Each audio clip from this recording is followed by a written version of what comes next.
which you have been searching. This secret was extensively used by President Woodrow Wilson during the World War, and by President Roosevelt during the Second World War. It was passed on to every soldier in the training received before going to the front.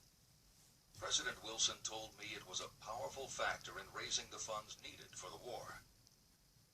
A peculiar thing about this secret is that those who acquire and use it find themselves literally swept on to success. However, as is often pointed out in this book, there is no such thing as something for nothing. The secret cannot be had without paying a price, although the price is far less than its value. Another peculiarity is that the secret cannot be given away, and it cannot be purchased for money. Unless you are intentionally searching for the secret, you cannot have it at any price. That is because the secret comes in two parts, and in order for you to get it, one of those parts must already be in your possession. The secret will work for anyone who is ready for it. Education has nothing to do with it. Long before I was born, the secret had found its way into the possession of Thomas A. Edison, and he used it so intelligently that he became the world's leading inventor, although he had only 3 months of schooling. The secret was passed on to Edwin C. Barnes, a business associate of Mr. Edison's. He used it so effectively that he accumulated a great fortune and retired from active business while still a young man. You will find his story at the beginning of the next chapter. It should convince you that riches are not beyond your reach, and that no matter where you are in life, you can still be what you wish to be. Money, fame, recognition, and happiness can be had by you if you are ready and determined to have these blessings. How do I know these things? You should have the answer before you finish this book. You may find it in the very first chapter or on the last page. While I was doing the research that I had undertaken at Andrew Carnegie's request, I analyzed hundreds of well-known men. Many of them attributed the accumulation of their vast fortunes to the Carnegie secret. Among these men were Henry Ford, founder of the Ford Automobile Company. Ford started with no money and little education, yet became one of the most successful self-made businessmen in American history. William Wrigley Jr., a traveling salesman who found that his customers liked the chewing gum he gave away as a premium better than the goods he sold, so he started his own company. John Wanamaker, known as the Merchant Prince, he created the world's first department store and was hailed for his innovations in marketing, customer service, and employee benefits. James J. Hill, known as the Empire Builder, he built the transcontinental Great Northern Railway, encouraged homesteading in the West, then established shipping routes linking America to Asia. George S. Parker, a school teacher who grew tired of fixing his students' pens, he created a new design, founded the Parker Pen Company, and turned a simple idea into a fortune. E.M. Staedtler, the son of a poor pastor, he started as a bellboy and worked his way up until he was able to start his own chain of Staedtler hotels, famous for their luxury and service with a smile. Henry L. Doherty started at age 12 as an office boy for Columbia Gas. He went on to acquire 53 utilities companies and patented 140 innovations for natural gas and oil production. Cyrus H.K. Curtis, starting with a small agricultural weekly, Curtis turned it into Ladies' Home Journal, created Saturday Evening Post, then assembled one of the largest newspaper empires. George Eastman, inventor and founder of the Eastman Kodak Company, he created many of the innovations that popularized photography and transformed the motion picture industry. Charles M. Schwab, the right-hand man of Andrew Carnegie, he was president of Carnegie Steel Company, brokered the deal that formed U.S. Steel, and went on to found Bethlehem Steel. Theodore Roosevelt, 26th President of the United States from 1901 to 1909. John W. Davis, a lawyer and political leader, Davis was Solicitor General under President Woodrow Wilson and later appointed Ambassador to Great Britain. Elbert Hubbard, philosopher, publisher of the Fra magazine, and founder of the Roy Crofters Artists Colony, Hubbard was also the author of many bestsellers including A Message to Garcia. Wilbur Wright, a bicycle shop owner who, with his brother Orville, became the first Americans to fly heavier-than-air aircraft and pioneered the aviation industry. William Jennings Bryan, newspaper publisher, presidential nominee, Secretary of State under President William McKinley, but perhaps best known as the lawyer who defended creationism at the Scopes monkey trial. Dr. David Starr Jordan, educator, scientist, author of over 50 books, he was the nation's youngest university president at Indiana University and became the first president of Stanford University. J. Ogden Armour inherited his family's meatpacking business, turned it into a conglomerate with more than 3,000 products, was an owner of the Chicago Cubs, and a director of National City Bank and American International Corporation. Arthur Brisbane, a crusading journalist and syndicated columnist, Brisbane was sought after by every major news organization and was the most read and highest paid editorial writer of his day.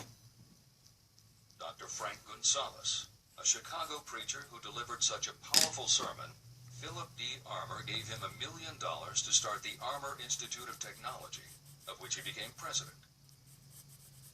Daniel Willard, president of the B&O Railroad for more than 30 years, he was honored by having the city of Willard, Ohio, named for him.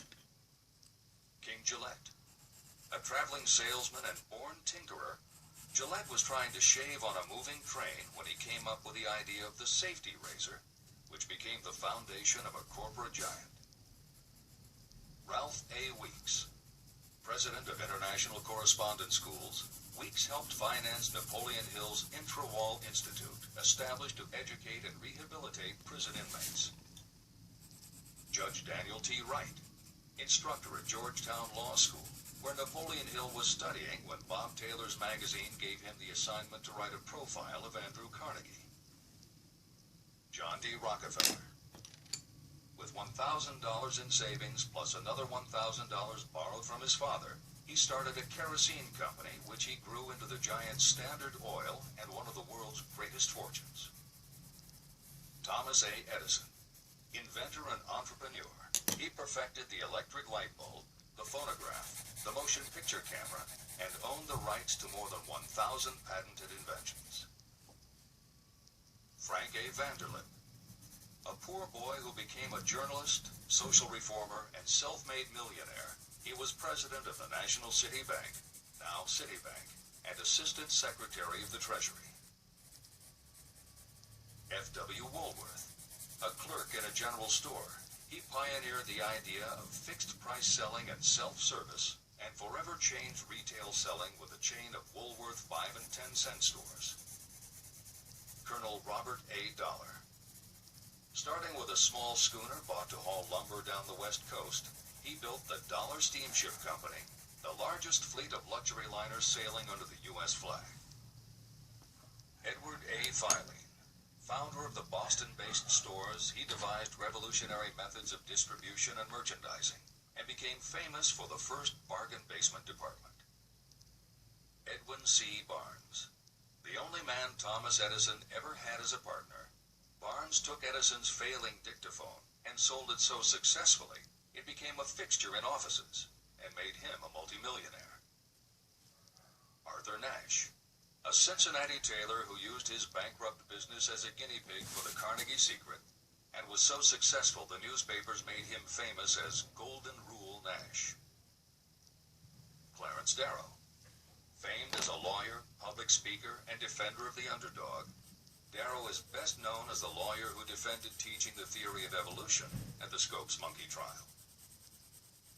Woodrow Wilson, 28th President of the United States of America from 1913 to 1921. William Howard Taft, 27th President of the United States of America from 1909 to 1913. Luther Burbank, world-renowned horticulturalist who introduced over 800 varieties of new plants in his effort to improve the quality of plants and thereby increase the world's food supply. Edward W. Bach. Although he had only 6 years schooling, by the age of 20 he was editor of Ladies' Home Journal, which he helped to build into the world's most widely circulated magazine. Frank A. Munsey, a telegraph operator who quit to launch Argosy magazine, then parlayed his fortune into a newspaper empire that included the Washington Times and the New York Herald. Elbert H. Gary, chairman of U.S. Steel, at the time the largest corporation in the world, Gary spearheaded the construction of its first major project, the Gary Works Steel Plant, and the city of Gary, Indiana. Dr. Alexander Graham Bell, best known as the inventor of the telephone, Bell also perfected recording devices, advances in aircraft, and was a co-founder of the National Geographic Society. John H. Patterson, president of National Cash Register, Patterson was known as an advertising visionary and a genius at motivating his sales force, which made NCR the leader in its field. Julius Rosenwald, a small manufacturer who foresaw the future of mail order, he bought 25% of Sears Roebuck & Company, and together with Richard Sears built it into an icon of American business.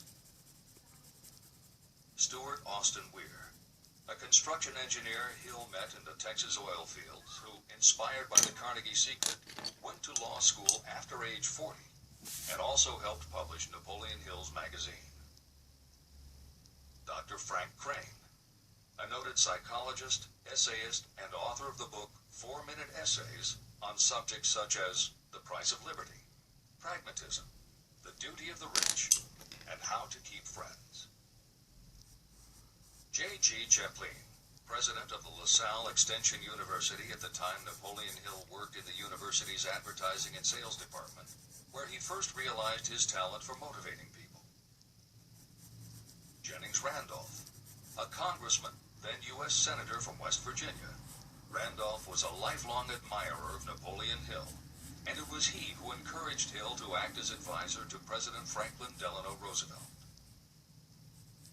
These names represent a small fraction of well-known Americans whose achievements, financial and otherwise, prove that those who understand and apply the Carnegie Secret reach high positions in life. Editor's comment. As Napoleon Hill says, the preceding list includes only some of the more than 500 multimillionaires and extraordinarily successful individuals whom Napoleon Hill interviewed prior to writing Think and Grow Rich. It does not include the equally impressive list of people he came in contact with after the publication, nor does it include the names of those who did not have the opportunity to meet Napoleon Hill personally, but who attribute their success to having read this book. It is said that Napoleon Hill and Think and Grow Rich have made more millionaires than any other person in history. It might equally well be said that Napoleon Hill inspired more motivational experts than any other man in history. It is practically impossible to find a motivational speaker who does not draw upon Hill's work. His influence can be seen in the writings of his early peers, Dale Carnegie and Norman Vincent Peale. Later successful authors and speakers such as W. Clement Stone, Og Mandino, and Earl Nightingale either worked directly with Napoleon Hill or with the Napoleon Hill Foundation. Echoes of Hill's principles can also be found in books by people as diverse as Wally Famous Amos, Mary Kay Ash, Ken Blanchard, Adelaide Bride, Chicken Soup for the Soul authors Jack Canfield and Mark Victor Hansen, Debbie Fields, Shakti Gawain, John Gray, Susan Jeffers, Bruce Jenner, Charlie Tremendous Jones, Tommy Lasorda, Art Linkletter, Joan London, Dr. Maxwell Maltz, James Redfield, Dr. Bernie Siegel, Jose Silva, Brian Tracy, Lillian Vernon, and Dennis Wakely. Stephen Covey, author of The 7 Habits of Highly Effective People, has often spoken of the influence of Napoleon Hill. Anthony Robbins, arguably the most successful motivational author and speaker at the beginning of the 21st century, has acknowledged Napoleon Hill as a personal hero. That is the end of the editor's comment. I have never known anyone who was inspired to use the Carnegie secret who did not achieve noteworthy success. On the other hand, I have never known anyone to distinguish themselves or to accumulate riches of any consequence without possession of the secret.